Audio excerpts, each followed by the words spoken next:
I really like Arthur a lot. I think Arthur is, because he's a, I like reluctant heroes, and he's got to be about the most reluctant of them. Yeah, you know, for some reason, that really, a lot of readers just seem to lap that up. And I think it's because they can identify better with somebody who has failings than some superhero, you know, who for whom nothing ever goes really wrong. And there are reverses, of course, but he's battling not just whoever the enemy might be, whether it's a judge or a prosecutor or a client he can't stand, or the system, but himself. He's battling himself, and he's, as you know, he's a recovering alcoholic. He has sexual difficulty problems. He's a bit impotent and struggles with that, and he's had a bad marriage, and all he wants to do is grow vegetables, and they keep dragging him back into the courtroom.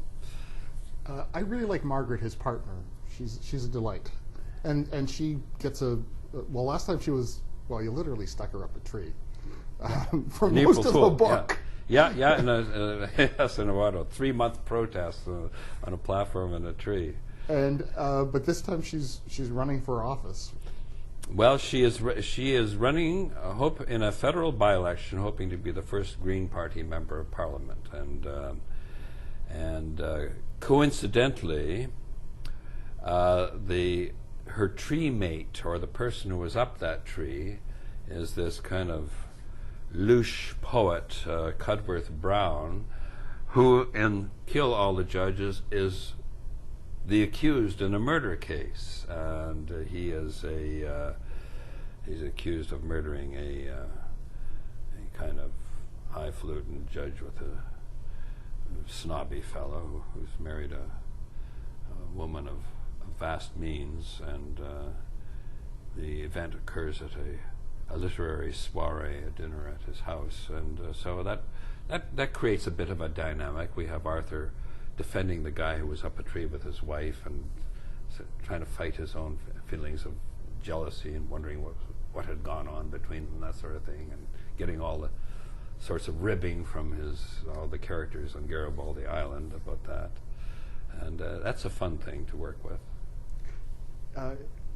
You also have another really off-the-wall character, because Arthur gets this case defending Cud, the tree-climbing poet, because the previous lawyer, Brian Pomeroy, goes nuts.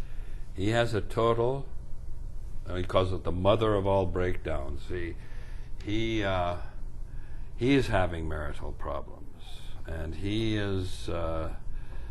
gets not just into the sauce, but into a little bit of blow as well, a lot of it, and he completely falls apart. In the meantime, he's supposed to be defending the poet, Cud Brown, but at the same time he's writing his own novel, a mystery novel, and there's a kind of an eerie sense that what he's writing about is actually what I'm writing about. So it's kind of a novel within a novel shtick that I'm doing here, which I had loads of fun with.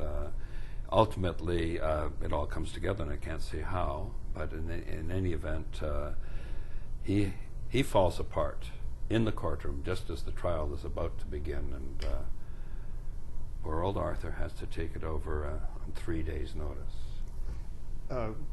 Crazy Pomeroy is not the only one who sort of has this literary thing, because Arthur's second, Wentworth Chance, also has this kind of interior narrative. He's not actually writing it down yet, but he's got this sort of fantasy going where he's the dashing, and Wentworth is not a dashing guy. No, Wentworth is my Walter Mitty. He is full of dreams of glory in the courtroom or with women, or he's just this kind of awkward, scrawny young guy who rides around on a bicycle and doesn't really know himself very well, and just worships Arthur Beauchamp, who's such a class act and such a famous lawyer. to the point that Arthur is totally uncomfortable with him, but Wentworth ends up being his junior counsel in the murder trial, which we have Pomeroy alternating chapter by chapter with Arthur in the first half of the book, and then we have Wentworth doing that with Arthur in the last half of the book.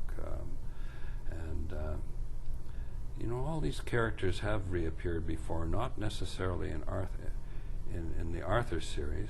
Kill All the Lawyers, which was a forerunner to Kill All the Judges, and Pomeroy making an earlier attempt to write a novel. And some of those characters, including Wentworth Chance, I just brought them over wholesale and dumped them into Kill All the Judges. Once you've worked on so hard on creating a character, I've learned it's kind of hard to let them go sometimes. You want to see them develop.